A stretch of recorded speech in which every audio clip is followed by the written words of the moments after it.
ગુજરાત સરકારના નવા મંત્રીમંડળના વિસ્તરણ મુદ્દે ગુજરાત કોંગ્રેસ સમિતિના પ્રમુખ અમિત ચાવડાજીની પ્રતિક્રિયા। આજે ગુજરાત સરકારના નવા મંત્રીમંડળની શપથવિધિ યોજાઈ છે ત્યારે જે પણ માન્ય ધારાસભ્યશ્રીઓને મંત્રી તરીકેની જવાબદારી મળી છે એવા તમામને શુભેચ્છા પાઠવું છું। પણ ગુજરાતની પ્રજા જાણવા માગે છે કે અધવચ્ચે 2.5 વર્ષે મંત્રીમંડળમાં ફેરફાર કરવાની જરૂરિયાત કેમ ઊભી થઈ? એક તરફ આખી સરકાર પોલિસી પેરાલિસિસથી પીડિત છે, ચારે તરફ ભ્રષ્ટાચાર બેફામ છે, લોકો સરકારની નીતિ અને નિયતને સારી રીતે ઓળખી ચૂક્યા છે। એટલે ચહેરા બદલવાથી જે લોકોને અન્યાય થઈ રહ્યો છે, જે ભેદભાવનો ભોગ બનવું પડે છે, જે લોકો હેરાન પરેશાન છે, ભ્રષ્ટાચાર અને ગેરવહીવટથી ત્રસ્ત જનતા છે, એને આમાંથી કોઈ પણ જાતનો લાભ મળવાનો નથી। આ મંત્રીમંડળના ફેરફારથી ગુજરાતના લોકો જાણવા માગે છે કે ગુજરાતીઓને ગુજરાતને શું ફાયદો?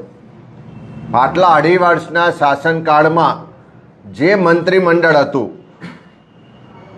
લગભગ 9 જેટલા કેબિનેટ મંત્રીશ્રીઓ હતા અને 8 જેટલા રાજ્ય કક્ષાના મંત્રીઓ હતા। 50% લોકોને પડતા મૂક્યા છે। જો તમારા 50% મંત્રીઓ કામ નહોતા કરતા, એફિશિયન્ટ નહોતા, એમની સામે ભ્રષ્ટાચારના આક્ષેપો હતા, એમના વિભાગમાં ગેરવહીવટ ચાલતો હતો, એમના મળતિયાઓ બેફામ રીતે લોકોને લૂંટતા હતા, તો 2.5 વર્ષ સુધી રાહ શું કામ જોઈ? કેમ બચુભાઈ ખાબડનું નામ મનરેગામાં આવ્યું અને બીજા દિવસે એમને મંત્રી તરીકે ના હટાવ્યા? કેમ ભીખુભાઈ પરમારનું નામ બીજેડ કૌભાંડના કૌભાંડીઓ સાથે જોડાયું તો એમને તાત્કાલિક મંત્રી તરીકેથી હટાયા નહીં? કેમ મુકેશભાઈ પટેલના પરિવારના લોકો હથિયારના લાયસન્સોના કૌભાંડમાં સંડોવાયેલા હતા? બળવંતસિંહ રાજપૂત સામે જીઆઈડીસીનું કૌભાંડની વાતો આવી, અનેક મંત્રીઓ સામે ભ્રષ્ટાચાર ગેરવહીવટની ખૂબ ફરિયાદો આવી, પણ 2.5 વર્ષ સુધી એમને ચલાયા। અને હમણાં 1 અઠવાડિયું વિકાસ સપ્તાહ યોજવામાં આવ્યું। આખા વિકાસ સપ્તાહમાં આખા ગુજરાતમાં પ્રજાના પરસેવાના ટેક્સના પૈસાથી પ્રચાર પ્રસાર કરવામાં આવ્યો, ઉત્સવોને તાયફા કરવામાં આવ્યા, અને ત્યારે સરકારને ખબર પડી કે સરકારનો વહીવટ તો ખાડે ગયો છે। મંત્રીઓ સામે તો ખૂબ અસંતોષ છે, મંત્રીઓ તો બિલકુલ રીતે અનએફિશિયન્ટ છે, ભ્રષ્ટાચારમાં સંડોવાયેલા છે, અને હવે જ્યારે 50% મંત્રીઓને પડતા મૂક્યા છે, તો શું ચહેરા બદલવાથી સરકારની નીતિ અને નિયતમાં કોઈ ફરક પડવાનો છે? જો મંત્રીઓ એટલે કે મુખ્યમંત્રીની ટીમ 50% બદલવી પડે, એનો મતલબ આ ફેલ ટીમ હતી, અને જો ટીમ ફેલ હોય તો એની જવાબદારી કેપ્ટનની હોય કે ના હોય? આજે જે રીતે કદાચ નાયબ મુખ્યમંત્રીની જાહેરાત થઈ છે, લોકોમાં ચર્ચા છે કે બિહારની ચૂંટણી પછી કદાચ કેપ્ટન પણ બદલાશે।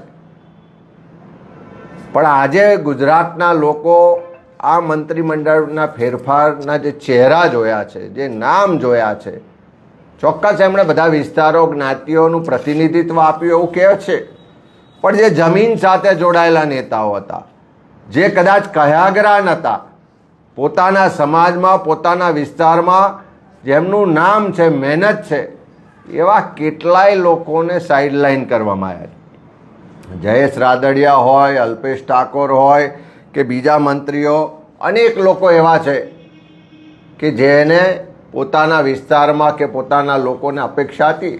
અમારા ખેડામાં પંકજભાઈ દેસાઈ છે, 6 ટર્મથી ધારાસભ્ય છે, કાયમ રાહ જોઈને બેઠા હોય। વડોદરામાં અનેક લોકો છે, બધી જ જગ્યાએ છે, પણ કદાચ દિલ્હીના જે રિમોટ કંટ્રોલથી આખી ગુજરાત સરકાર ચલાવે છે એવા નેતાઓને કયાગરા લોકો જોઈતા હશે। ક્યાંક સામે પ્રશ્ન પૂછે, અવાજ ઉઠાવે એવા લોકોને મંત્રી તરીકે પસંદગી કદાચ નહીં થતી હોય, એમની પાર્ટીનો વિષય છે, પણ ગુજરાતના લોકો આજે ચોક્કસ કહી રહ્યા છે કે ચહેરા બદલવાથી નહીં ચાલે। તમારી નીતિ, તમારી નિયતને ગુજરાતના લોકો ઓળખી ચૂક્યા છે.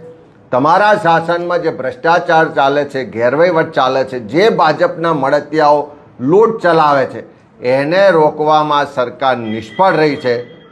આવનારા સમયમાં અપેક્ષા રાખીએ કે સરકારે જે એમની મનસા સાથે આ ફેરફાર કર્યો છે એમાં બહાર આવે. પણ ગુજરાતની જનતા 100% માને છે કે ચહેરા બદલવાથી પાપ ધોવાઈ જતા નથી.